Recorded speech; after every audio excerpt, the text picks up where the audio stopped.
के बारे में जानते हैं, आप प्लीज़ हमारे स्टूडेंट्स को बताएँ थोड़ा कुछ अपने बारे में। मैम, मैं एक्चुअली वेस्ट बंगाल से बिलोंग करता हूँ, जो वेस्ट बंगाल स्टेट होता है। तो कोलकाता से मेरा प्रिपरेशन स्टार्ट हुआ था। तो मैम, मैं अभी एमटीएस के तरफ से सिलेक्शन लेके निजाम पैलेस वेस्ट बंगाल में, जो सेंट्रल गवर्नमेंट का जो बिल्डिंग होता है, उसमें मैं सीपीडब्ल्यूडी में अभी मैं वर्किंग हूँ। अभी मैं सीजीएल का भी तैयारी कर रहा हूँ। मतलब मैं पहले से ही सीजीएल का ही प्रिपरेशन ले रहा था, टेक्स्ट बुक से मॉक वगैरह मेरा सीजीएल का ही होगा सभी कुछ। तो सीजीएल प्रिपरेशन लेते लेते मेरा एमटीएस क्लियर हो गया luckily. I am just preparing for the better options in CGL. अच्छा, तो बेसिक अगर आपकी एजुकेशन क्वालिफिकेशन की बात की जाए तो आपकी बेसिक क्वालिफिकेशन क्या है?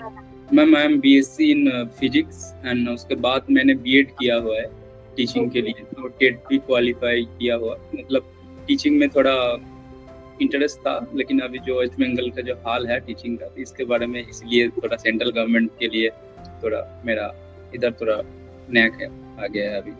अच्छा, तो जैसा कि आपने कहा कि जैसा हाल है ये देखकर, तो हाल से मैं ये जानना चाहती हूँ कि आपने किस हाल को देखकर या फिर क्या सोचकर ये सोचा कि आज तो मैं गवर्नमेंट जॉब की तैयारी करना शुरू कर दूंगा? वेस्ट बंगाल में टीचर का इतना अपॉर्चुनिटी नहीं दिया जाता है टीचर को। मतलब सही से इधर एग्जाम भी नहीं होता भी थोड़ा अच्छे से नहीं होता, मतलब फेयर में नहीं होता। तो इसलिए इधर सभी लोग नहीं तो सीजीएल का प्रिपरेशन लेता है, नहीं तो सेंट्रल गवर्नमेंट के रेल का दूसरा कोई एग्जाम का प्रिपरेशन लेता है।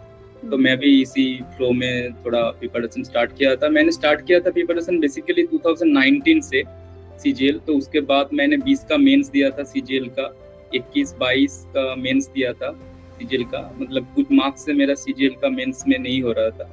तो लकीली मेरा ए वाला एमटीएस, मेरा अभी एज है 26, तो ए मेरा लास्ट अटेम्प्ट था जिसमें सिलेक्शन हुआ है मेरा एमटीएस 2022 में। तो लास्ट अटेम्प्ट था, तो लकीली लास्ट अटेम्प्ट में ही मेरा निकल गया एमटीएस। तो उसके बाद अभी इधर माहौल थोड़ा अच्छा है। मैं जिधर काम कर रहा हूँ सीपीडब्ल्यूडी में, इधर पढ़ाई के बहुत अच्छे अपॉर्चुनिटी भी मिलता है, टाइम भी मिलता है। तो देखते हैं आगे सीजीएल निकलता है तो अच्छा ही होगा। ओके, तो आपने सबसे पहले ही जैसे आपने तैयारी करने का शुरू किया, आपने पहले ही सोच लिया कि डायरेक्ट सीजीएल से ही शुरू करेंगे? मतलब जैसे कि आपको पता होगा सीजीएल सबसे हाईएस्ट माना जाता है एसएससी में, तो आपने सीधा उसी से एम किया। तो इसके पीछे आपका क्या मैं कह सकती हूँ प्रोत्साहन किस चीज से मिला आपको कि डायरेक्ट भैया हम तो सीजीएल ही जाएंगे? नहीं, ग्रेजुएशन के दौरान सेकेंड ईयर में हम सोच लिए थे कि टीचिंग लाइन में नहीं जाना है। तो इसलिए तो एक दोस्त से पता लगा कि ऐसा कोई एग्जाम होता है सेकेंड ईयर में, मेरे को इसके बारे में जानकारी मिला। तो सेकेंड ईयर से थोड़ा सोच रहा था कि इसके बारे में कॉम्पिटिटिव लाइन में जाएंगे, लेकिन उस टाइम नहीं हो पाया था क्योंकि फिजिक्स में थोड़ा प्रेशर होता है सिलेबस प्रैक्टिकल वगैरह में, तो उस टाइम नहीं हो पाया। तो after my completing my graduation in 2018, उसके बाद मैं 2019 से मैंने बीएड स्टार्ट किया था 2019 टू 21। तो बीएड करने के साथ साथ मैंने प्रिपरेशन स्टार्ट किया था। देखिए, एक मोटिव ये था कि सीनियर से या यूट्यूब टॉपर से देख के अगर आप अपना प्रिपरेशन सीजीएल लेवल तक रखते हो तो एमटीएस सीएचएसएल ये सब का सिलेबस कंप्लीट हो जाता है, क्योंकि एक्स्ट्रा कुछ नहीं होता, थोड़ा कम होता है। लेकिन एमटीएस का जीएस थोड़ा फास्ट होता है, वो अलग बात है। लेकिन प्रिपरेशन सभी को मतलब सभी करता है। मेरे मतलब अभी जो सभी लड़का है, सभी स्टूडेंट है, तो सभी लोग मतलब ग्रेजुएशन तो है ही, शायद 1-2 एचएस तक है। कोई ऐसा कोई स्टूडेंट नहीं होगा सिर्फ मैट्रिकुलेशन या सेकेंडरी एग्जाम पास करके कंपटीशन में आया है। तो सिर्फ एमटीएस के लिए कोई प्रिपेयर्ड नहीं होता, सभी लोग सीजीएल या सीएचएसएल को टारगेट रखता है। तो उसके साथ साथ अच्छा मौका मिला तो दूसरी एग्जाम पे भी वो लोग सिलेक्टेड हो जाता है। तो इसलिए मेरा मोटिव था कि अपना टारगेट तो सीजीएल ही था, क्योंकि सभी को एक बेटर लाइफ के, एक बेटर जॉब के एक इच्छा होता है। तो इसलिए सीजीएल मैंने यही सोचा था कि सीजीएल का अगर एक ढंग से प्रिपेयर्ड हो जाएंगे तो निकल जाएगा। कोई सीजीएल निकलना तो है, लेकिन नहीं भी निकला तो दूसरा कोई एग्जाम ही निकल जाए, इसलिए थोड़ा मोटिव। किसी ने सही कहा है, aim for the moon you will end up with stars. तो यहाँ अभी तो ये केस है, बट हाँ स्टार तक पहुंचे हैं तो मून तक भी पहुंचेंगे। जैसे आपने कहा अभी भी सीजीएल की तैयारी जारी है। सीजीएल के अलावा आप कोई और एग्जाम की भी सोच रहे हैं? जैसे आपने एमटीएस दिया, आपने कहा सीजीएल भी दिया, 19 से तैयारी शुरू की, 2021 का दिया। क्या इसके अलावा भी आपने कोई और एग्जाम में अपीयर किया है, सीएचएसएल हो गया या कोई और एग्जाम? हाँ मैम, वेस्ट बंगाल का जो पुलिस का एग्जाम होता है, एक दो एग्जाम मैंने क्वालिफाई किया था। उसके फिटनेस टेस्ट या रनिंग में मैंने डिस्क्वालीफाई हो गया था, मतलब इतना प्रैक्टिस नहीं किया था, जस्ट एग्जाम दिया था कि क्वालिफाई कर पाऊँ या नहीं। तो मैंने सभी स्टेट का एग्जाम क्वालिफाई कर लिया था, लेकिन रनिंग थोड़ा अच्छे से प्रैक्टिस नहीं किया, तो रनिंग में डिस्क्वालीफाई हो गए थे। तो स्टेट का ऐसा एग्जाम क्लियर किए थे, और सेंट्रल का मैम फेज 9 में मेरा सिलेक्शन हुआ है। तो और एक विश्व भारती का एलडीसी में, उसमें भी मेरा सिलेक्शन हुआ है। तो एक बार मैंने प्रिपरेशन, एक्चुअली मेरा प्रिपरेशन अच्छे से स्टार्ट हुआ था कोविड के बाद, जब घर में आए तभी मेरे को ये मॉक के बारे में, टॉपर के, यूट्यूब के टॉपर लोगों के डिस्कशन, उनका इंटरव्यू देख के मेरे को ये पता लगा कि अगर अच्छे से पढ़ाई करना है तो मतलब इंटरनेट को अच्छे से यूज करना पड़ेगा, यूट्यूब को, मॉक टेस्ट को। यही सही चीज है, मतलब सिर्फ कोचिंग जा रहा है, आ रहा है, इससे कुछ नहीं होगा। मॉक अच्छे से देना पड़ेगा, या यूट्यूब मैम को या सर को क्लास अच्छे से कंप्लीट करना पड़ेगा। तो जब मेरा सिलेबस कंप्लीट हो गया 2022 में, मेरा पूरा कंप्लीट हो गया था। मॉक भी मैं 2022 से स्टार्ट किया था, मतलब पहले से नहीं स्टार्ट किया था। मेरा टाइम इसलिए लग गया कि मैं थोड़ा भटक गया था, मतलब ये सब चीज मेरे को पता नहीं था कि अच्छे से मॉक देना है। मेरे को पता था कि सिलेबस तुम कंप्लीट कर लो तो तुम्हारा एग्जाम निकल जाएगा, लेकिन ऐसा नहीं होता है। मतलब मैं क्या प्रॉब्लम मेरे साथ हो रहा था, मैं एक बार सिलेबस कंप्लीट हो जाता था, तो उसके बाद कोई एग्जाम आ गया सामने, तो उस एग्जाम के लिए मैं देने चला गया, वो एग्जाम कंप्लीट हो गया, फिर से मैं उसी बुक को मैं पकड़े के उसी बुक को मैं एक साल और खींचता था। मतलब ऐसा नहीं करना है। बाद में पता चला कि एक बुक को पकड़िए, एक बुक कंप्लीट हो गया उसको फेंकिए, उसके बाद मॉक लगाइए, और कुछ नहीं करना। इससे थोड़ा टाइम भी बचता है, थोड़ा मतलब अपना प्रिपरेशन भी ढंग से हो जाता है। राइट। हम लोग भी यही एडवाइस करते हैं सबको कि एक बार बेसिक खत्म हो गया, बेसिक जरूरी है, बेसिक खत्म हो गया उसके बाद आपको सिर्फ करनी है प्रैक्टिस। तो जैसे कि अभी आप कह रहे हो कि एग्जाम देने चले गए, वहां पे नहीं हुआ, क्यों नहीं हो रहा है? बस इसी वजह से क्योंकि प्रैक्टिस नहीं है। कंपटीशन में प्रैक्टिस की बहुत जरूरी है। और इसी जैसे आप बता रहे थे कि आपने जीएस, आपने कहा एमटीएस का थोड़ा टफ होता है, तो क्या डिफरेंस देखने को मिल रहा है आपको अगर सीजीएल कंपेयर करें, आपका एमटीएस एग्जाम जो आपने क्वालिफाई किया वो कंपेयर करें, या फिर आपका जो स्टेट लेवल का एग्जाम है उससे अगर कंपेयर करें, तो क्या डिफरेंस देखने को मिल रहा है आपको? मतलब स्टेट का मैम तो एग्जाम जीएस का थोड़ा अलग ही होता है। अगर सीजीएल का प्रिपरेशन अगर कोई स्टूडेंट कर लेता है अच्छे से जीएस को, मतलब तो उसका किसी भी एग्जाम यूपीएससी को छोड़कर सही में तो और कोई एग्जाम वो मतलब अच्छे स्कोर भी नहीं कर पाए तो ठीक ठाक कर जाएगा, कि दूसरे सेक्शन जीएस के छोड़ के रीजनिंग, मैथ, इंग्लिश में अगर वो अच्छा है, अगर सीजीएल का जीएस वो अच्छे से तैयारी करके रखा है तो मतलब कोई दिक्कत नहीं होगा, ऐसे कुछ कर पाएगा। मतलब वो 60 to 75% तक वो कर लेगा। लेकिन जो सीजीएल और एमटीएस सीएचएसएल का जीएस का पैटर्न है, अभी 2023 से जब से सिलेबस थोड़ा चेंज हुआ है तब से जीएस के थोड़ा हल्का आ रहा है। पहले क्या आता था, करंट अफेयर्स इतना वास्ट दे रहा था, मतलब जो लड़का 1 साल से भी करंट अफेयर्स का तैयारी कर रहा था उसको भी नहीं आता था, मतलब तो थोड़ा वास्ट देता था। तो जीएस को थोड़ा अच्छे से मतलब ये 5 बुक को नहीं पकड़े के एक बार की सही बुक को, लुसेंट को या मनोहर पांडे जिस भी बुक को उनको अच्छा लगा बुक लेके उसको खत्म करके उसको फेंक देके मतलब मॉक लगाना है। पीवीएस या मॉक अच्छे से, पीवीएस या मॉक से आएगा ये गारंटी नहीं है, लेकिन मैम वो जो अंडरस्टैंडिंग बिल्ड हो जाता है कि ए वाला ऑप्शन नहीं होगा, ए वाला ऑप्शन नहीं होगा, अगर ए वाला ऑप्शन मेरे को अननोन लग रहा है तो ये हो सकता है। ऑप्शन एलिमिनेशन का आपको टेक्निक समझ आने लगता है अगर आप मॉक लगाते हैं। जरूरी नहीं कि वो एग्जाम में आए हैं, पर आपको ट्रिक पता चल जाती है कि कैसे आपको ऑप्शन एलिमिनेट करना है, ये आप कहना चाह रहे हैं। इसके अलावा जैसे बातों से पता चल रहा है कि एक बार बाकी चीज का तो कॉन्सेप्ट क्लियर हो गया, बट जीके जीएस में थोड़ा एफर्ट मारना पड़ता है। इसके अलावा या फिर कोई ऐसा सब्जेक्ट जो आपको बहुत डिफिकल्ट लगा हो तैयारी करते समय कि भैया इसमें तो बहुत टाइम देना पड़ रहा है, जीके के अलावा, या अगर जीके में ही है और कोई परेशानी तो वो भी बता सकते हैं। मैम इंग्लिश में थोड़ा बहुत दिक्कत हो रहा था पहले, कि हम तो बंगाली मीडियम से है, तो मतलब क्या स्पोकन में कोई दिक्कत नहीं था, प्रॉब्लम यह था कि एरर करेक्शन में पहले क्या लगता था कि सब कुछ सही है, मतलब एरर तो नहीं ढूंढ पा रहे थे। मतलब ये दिक्कत मेरे को क्यों हो रहा था, क्योंकि मैंने सिलेबस अच्छे से नहीं कंप्लीट किया हुए थे। सिलेबस इंग्लिश का पूरा जो नाउन क्या होता है, नाउन में कैसे कैसे एरर आता है, ये प्रोनाउन में कैसे कैसे एरर आता है, तो ये सब कुछ एक बार क्लियर हो गया ना, उसके बाद आपको समझ अंडरस्टैंडिंग थोड़े थोड़े से बिल्ड होता है कि अच्छा आप अगर एरर को डिटेक्ट करने का एक एबिलिटी उस पे आपके अंदर आ जाता है।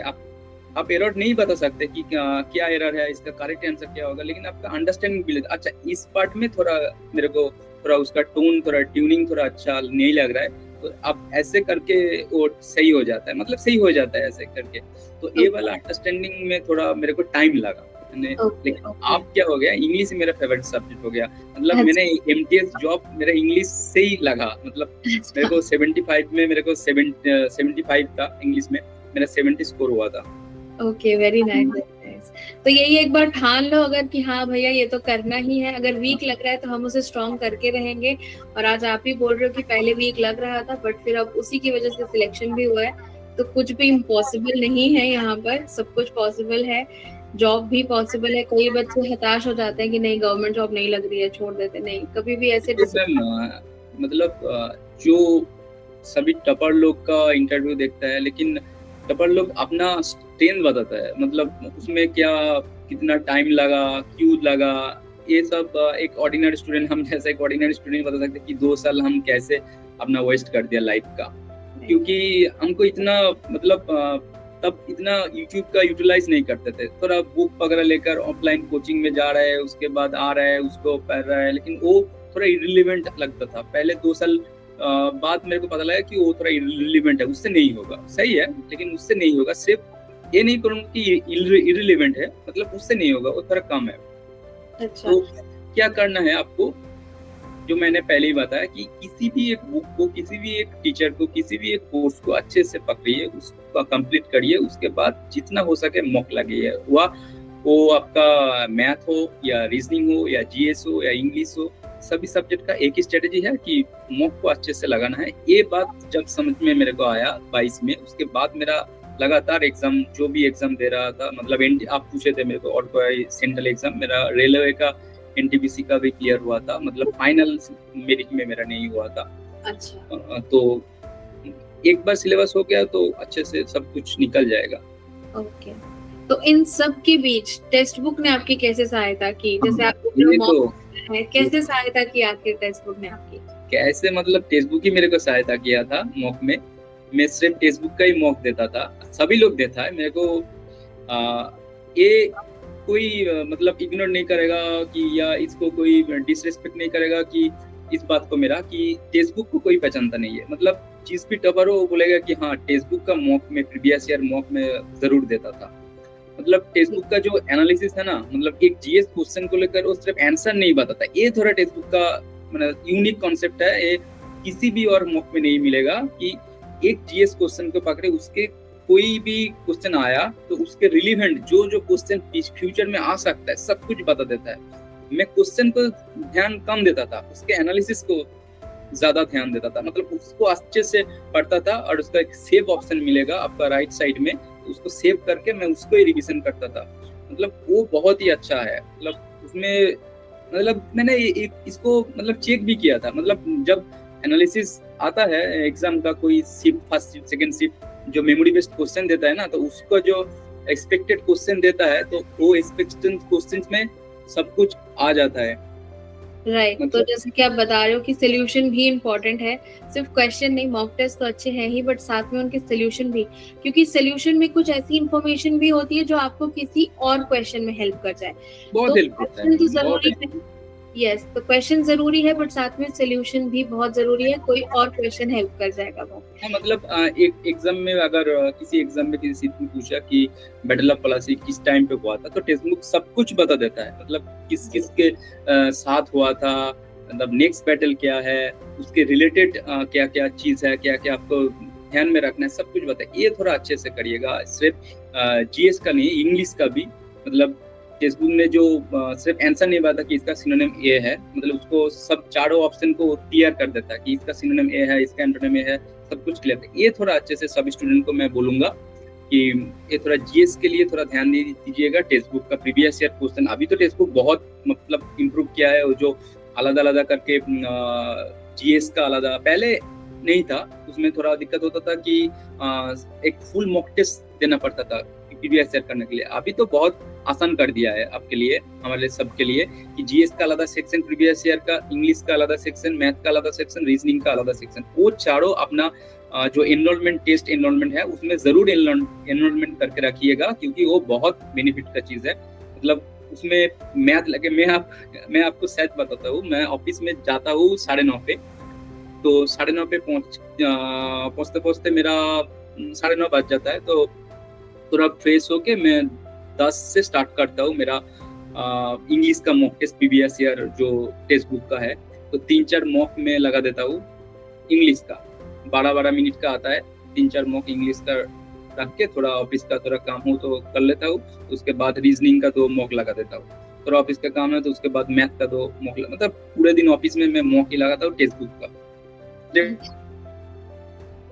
चारों सेक्शन में मॉक देता हूँ। तो सभी को बोलूंगा कि टेक्स्ट बुक का प्रीवियस ईयर का मॉक जरूर दीजिएगा, बहुत ही बेनिफिशियल है। जी, तो जैसे कि आपने कहा आपकी टॉपिक वाइज, सब्जेक्ट वाइज अलग अलग हो गया है, तो हमारे यहाँ यही कोशिश रहता है कि हम आपको बेटर से बेटर चीज करके दें। पहले एक साथ आते थे, अब अलग अलग, जैसे जैसे स्टूडेंट की डिमांड आती जा रही है वैसे ये तो वैसे। बहुत बेनिफिशियल का चीज है मैम, मुझे चारों सेक्शन के सेपरेट करके दिया ना, ये बहुत बेनिफिट, इसके लिए थैंक्स बोलना चाहूंगा टेक्स्ट बुक को, क्योंकि इसमें बहुत बेनिफिट होता है। मतलब पहले मैं ऐसे ही देता था, मतलब ऐसे ही देता था कि पहले सुबह मैं इंग्लिश का मॉक देता था, उसको पॉज करके रखता था, उसके बाद रीजनिंग देता था, उसको पॉज करके रखता था। मतलब एक साथ सबको एक साथ 1 घंटा टाइम नहीं मिलता, थोड़ा थोड़ा टाइम मिलता है। जी जी जी, इसलिए थोड़ा बेनिफिशियल है। तो जैसे कि अभी आपने कहा ऑफिस हम 9:30 के लगभग पहुंच जाते हैं, फिर उसके बाद मॉक वगैरह लगाते हैं, वो तो ठीक है, आगे की तैयारी के लिए बहुत बढ़िया है। पर ऑफिस एनवायरनमेंट आपको कैसा लग रहा है? ऑफिस आना जाना, ऑफिस का काम, ये सब आपको कैसा लग रहा है? कैसा काम होता है वहाँ पे, उसके बारे में थोड़ा सा बताइए।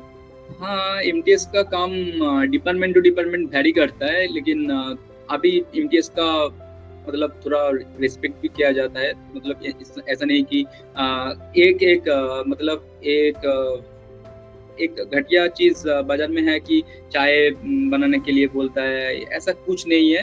बहुत ही अच्छा सा काम मिलता है, मतलब सही में मेरे को एकदम प्रॉपर डेस्क मिला है, उसमें अलग सा बैठने का मेरे को चेयर टेबल, तो उसमें मैं आराम से बैठ के मेरा पढ़ाई भी करता हूँ, काम भी करता हूँ।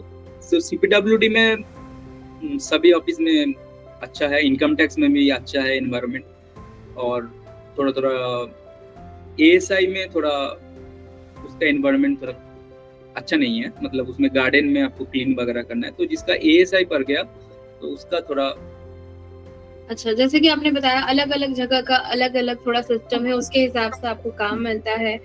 तो एएसआई का काम ही वैसा है, क्योंकि वो एक अलग फील्ड हो जाती है, तो उसमें उसके अकॉर्डिंग आपको काम दिया जाता है। बट लाखों हजारों बच्चे यहाँ पे सपना देख रहे हैं कि हाँ हमको भी एमटीएस की नौकरी मिले, तो वो तो आप जी रहे हैं। बहुत सारे मेरा मतलब नोन पर्सन है जो लोग एमटीएस से इनकम टैक्स ऑडिटर बहुत ऊंचा पोस्ट में है, लेकिन मतलब ये आपको कभी छोटा मत समझना कि मैं ये दिक्कत किया था मेरे साथ कि एमटीएस को मैं अच्छे से नहीं दूंगा, एमटीएस को अच्छे से नहीं दूंगा। अगर आपका इतना नहीं आप एफर्ट कर सकते हैं कि आपका 29 एज पे आपका कोई नौकरी लगे, तब सीजीएल लगे, ऐसा कोई आप एफर्ट नहीं कर सकते इतना बड़ा रिस्क, तो आप अपना तैयारी को एक बार पूरे अच्छे से कंप्लीट करिए, उसके बाद जो एग्जाम आ रहा है उसको मन से दीजिएगा। मतलब एमटीएस को छोटा मत समझिएगा। एक बार आपका माइंड सेट हो गया कि हाँ मैं तो अब बेरोजगार नहीं हूँ, तो आपका माइंड सेट थोड़ा अलग हो जाता है। और एक बात जो मेरे को ऑफिस में जाके ये वाला चीज मेरे को रियलाइज हुआ, आपका जो सीजीएल क्लियर करने का जो डेडिकेशन है वो ऑफिस में जाके ज्यादा बढ़ जाता है। मतलब उधर सीजीएल ऑफिसर है जो लोग सीजीएल से सिलेक्टेड होके आता है, तो अगर देखोगे कि तुम जिस एग्जाम का प्रिपरेशन ले रहे हो ना, तुम्हारे बगल में ही ऐसा एक सर बैठा हुआ है, अगर तुम थोड़ा अच्छे से पढ़ाई कर लो ना तो तुम उसी सीट में उसी जगह पहुंच सकते हो। तो ये थोड़ा मतलब रियल मोटिवेशन जो कहते हैं ना, अपने आंखों पे मैं रोज 8 घंटा मेरे सामने देखता हूँ कि एक ऑफिसर को बैठा हुआ है, तो इसी एग्जाम के लिए मैं तैयारी कर रहा हूँ, तो ये थोड़ा रियल मोटिवेशन मिलता है सभी एमटीएस वालों को, सभी ऑफिस में। तो थोड़ा अच्छे से एमटीएस को देना, ये तो आपने बता दिया। इसके अलावा और कोई एडवाइस आप स्टूडेंट्स को देना चाहें जो भी आपको देख रहे हैं, सुन रहे हैं, उनके लिए? यही बोलूंगा कि अगर प्रीवियस ईयर को कभी इग्नोर मत करिएगा, कि हम सोचते हैं कि बार बार एक ही बुक को आए, एक एग्जाम दे, इस बार सीजीएल नहीं निकला तो फिर से उसी बुक को साइकिल में साइकिल ऐसे करके आपका जिंदगी खत्म हो जाएगा, लेकिन आपका सिलेबस कभी नहीं खत्म होगा। ये एक बहुत बड़ा मीथ है कि सिलेबस को बार बार करिए।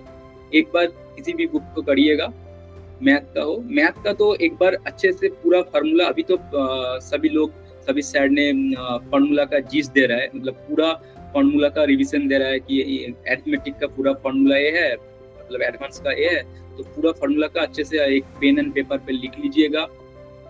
तो एक चीज है कि मॉक के लिए एक अलग से एक नोटबुक बनाइएगा, जब किसी भी क्वेश्चन को दिक्कत होगा उसमें लिख के रखिएगा। मेरा ये एक प्लस पॉइंट है कि मैं दोनों एक नोट शीट किया था, एक मैथ के लिए और एक अलग का आपका जीएस के लिए, इंग्लिश के लिए। तो मैथ में मैंने चैप्टर वाइज सेपरेट करके रखा था कि परसेंटेज का एक 4-5 पेज, उसके बाद ऐसे ऐसे करके सब कुछ। तो जब भी मेरे मॉक देता था, किसी भी क्वेश्चन को मेरे को दिक्कत हो रहा था, कि दिक्कत मतलब वो रॉन्ग हो रहा था अटेम्प्ट या नहीं कर पा रहा था, अनअटेम्प्ट हो रहा था, तो उसी को मैं नोट करके उसको रख देता था। जब मैं एग्जाम के लिए मेरा टाइम नहीं होता था, 1 दिन या 2 दिन रहता था, तब मैं क्या करता था, उसी नोटबुक को सिर्फ अच्छे से करता था, क्योंकि यही मेरा वीक पॉइंट है। मेरा जो स्ट्रॉन्ग पॉइंट है तो मैं तो उसमें स्ट्रॉन्ग हूँ, जो हो गया है, लेकिन यही मेरा वीक पॉइंट है। आप वीक पॉइंट को अच्छे से करके जाओगे तो इसीलिए मॉक देना जरूरी है, आपको आपका वीक पॉइंट पता चलता है।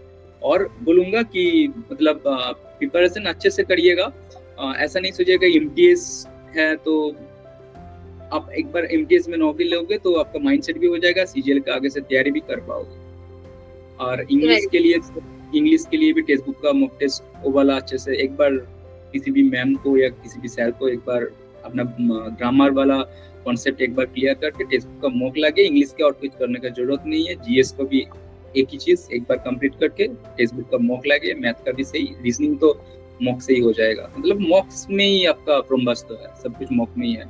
और टेक्स्ट बुक का मॉक तो और भी। जी प्रैक्टिस है, practice is the key. Practice अगर हो रही है बेसिक क्लियर करने के बाद तो कोई भी एग्जाम क्वालिफाई हो जाएगा। तो अभी आपकी बातों से ये पता चला कि आपका फ्यूचर प्लान है कि सीजीएल क्रैक करना है। तो अभी आने वाला है सीजीएल, तो उसमें भी आप अपियर होंगे। उसके लिए आप तो मॉक दे रहे हैं, उसके अलावा कोई अलग से स्ट्रेटेजी, जैसे जीके जीएस के लिए सिर्फ मॉक दे रहे हैं या अलग से भी पढ़ाई कर रहे हैं उसके बारे में? और इसके अलावा सीजीएल के अलावा आपके क्या प्लान्स हैं, क्या कोई और प्लान्स हैं, तो वो भी जरा शेयर करें। मैम अभी तो सीजीएल के अलावा कुछ प्लान नहीं है मेरे पर्सनल लाइफ में। अभी सीजीएल को निकलना है, तो उसके बाद सोचेंगे पर्सनल लाइफ में क्या प्लान करना है मेरे को। तो अभी सीजीएल के लिए मैं क्या कर रहा हूँ, मेरा तो सिलेबस कंप्लीट है, तो इसलिए अभी मैं बुक में या किसी सर को, मैम को कोर्स में थोड़ा टाइम नहीं दे रहा। वो एग्जाम से पहले मैं क्रैश कोर्स देख लूंगा।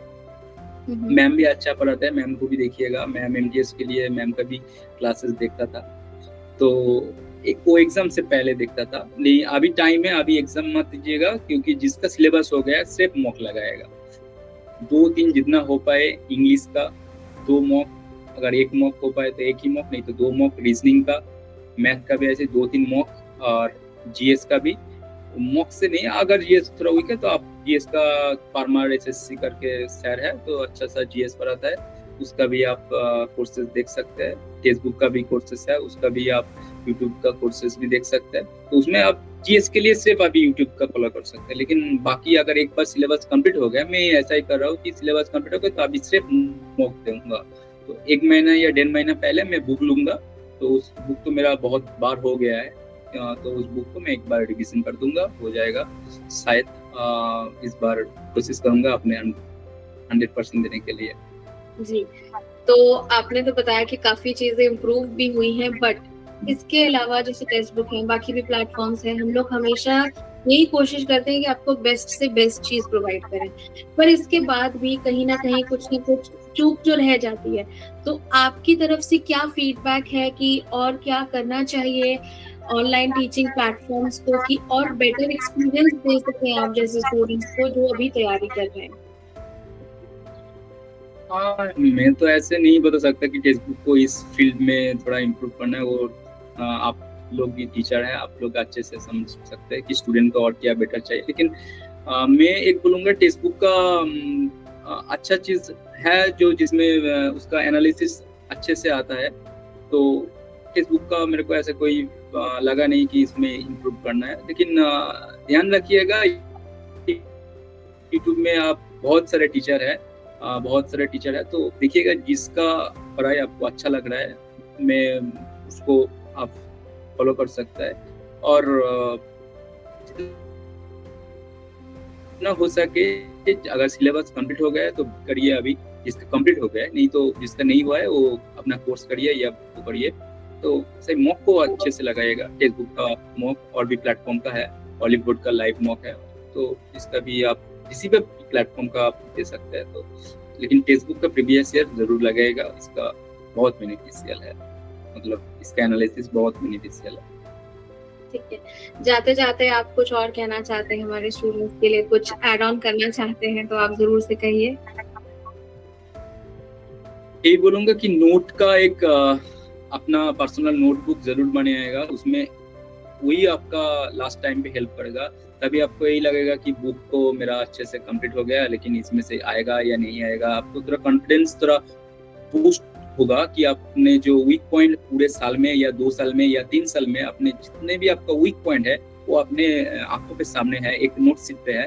तो आप जब एग्जाम देने से पहले जब उसको आप देखेंगे ना तो आपका कॉन्फिडेंस बिल्ड हो जाएगा कि ये मेरा वीक पॉइंट है।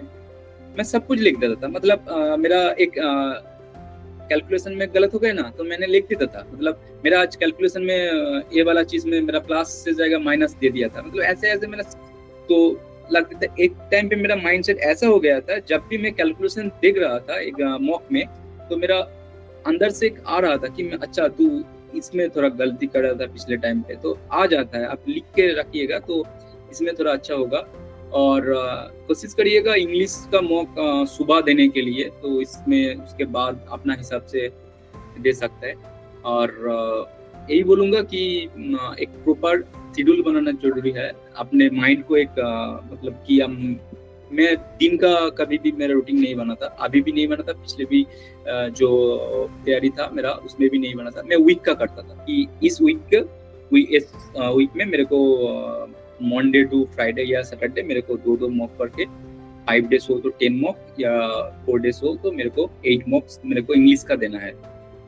और उसके साथ वोकैब्स को पूरा सिनोनिम पूरा कंप्लीट कर देना है, मतलब वीक का रखता हूँ। तो इसमें क्या होगा, वीक में रूटीन का एक ही बेनिफिट है मैम, क्या होगा अगर आप किसी दिन आपका कोई ओकेशन हो, किसी दिन आपको पढ़ाई का मन नहीं कर रहा है तो उस टाइम आप दूसरे दिन आप उसको रीअरेंज कर सकते हैं, तो ये थोड़ा बेनिफिट्स है। और एक माइंड में टारगेट रखिएगा कि मेरे को इस टाइम के अंदर मेरे को सिलेबस कंप्लीट करना है, तो इसमें थोड़ा अपने आपको आप थोड़ा बूस्ट कर सकते हैं।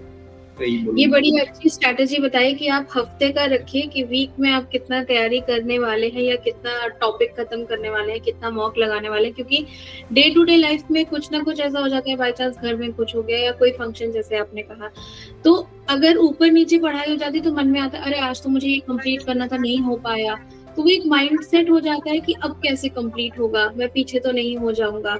तो इस वजह से अगर वीक वाला बना रहे हैं तो बहुत अच्छा कर रहे हैं, जैसे उस वीक में तो हम ये चाहेंगे कि पूरा कंप्लीट हो ही जाए। ये बहुत अच्छी बात बताई आपने। इसके अलावा संदीप जी से जो बात हुई, उन्होंने कहा कि मॉक तो मस्ट है और उससे पहले आपके जो कॉन्सेप्ट है उन्हें क्लियर होना जरूरी है। कॉन्सेप्ट क्लियर नहीं है तो मॉक मत दीजिए, क्योंकि फिर आपको जो आपका मोटिवेशन है वो नीचे चला जाएगा। कोई कॉन्सेप्ट नहीं आता, अगर उसके क्वेश्चन आ गए तो आपको लगेगा इंग्लिश का दे सकता है, इंग्लिश का दे सकता है, अगर कॉन्सेप्ट क्लियर नहीं तो इंग्लिश का दे सकता है, रीजनिंग का भी दे सकते हो, तो जो ग्रेजुएट है वो इंग्लिश भी थोड़ा थोड़ा कर देगा और रीजनिंग भी थोड़ा थोड़ा कर देगा। मैथ या आपका जीएस में वो नहीं कर पाएगा तो उसमें थोड़ा मोटिवेशन डाउन, तो जीएस का भी थोड़ा अगर उसमें नहीं हो पाएगा तो मॉक दे सकता है। अगर वीकली किसी का सिलेबस कंप्लीट नहीं है तो वीकली 1-2 दे सकता है, उसके ज्यादा नहीं, डेली नहीं मत देना, क्योंकि आपका पैटर्न वगैरह चेक करने के लिए किस टाइप के क्वेश्चन आते हैं, लेवल ऑफ क्वेश्चन चेक करने के लिए आप जरूर मॉक दे सकते हैं। बट हाँ, अगर आप ये सोच रहे हैं कि आपको उससे बूस्ट मिलेगा अपने कॉन्फिडेंस से, तो कभी कभी वो उल्टा हो सकता है, आप थोड़ा डिमोटिवेट हो सकते हैं। तो उस समय पहले सारे कॉन्सेप्ट्स क्लियर करके फिर आप मॉक की तैयारी शुरू करें और फिर मॉक देते रहें। अगर आज 1 दे रहे हैं तो थोड़े-थोड़े दिन में 2 देना शुरू करिए और ऐसे ही बढ़ाते जाइए जिससे आपको ज़्यादा से ज़्यादा प्रैक्टिस हो सके। मॉक तो मस्ट है संदीप मैम। जी, आपसे बात करके बहुत अच्छा लगा हमें थैंक और यू मैम। उम्मीद है आप ऐसे ही हमारे साथ जुड़े रहेंगे।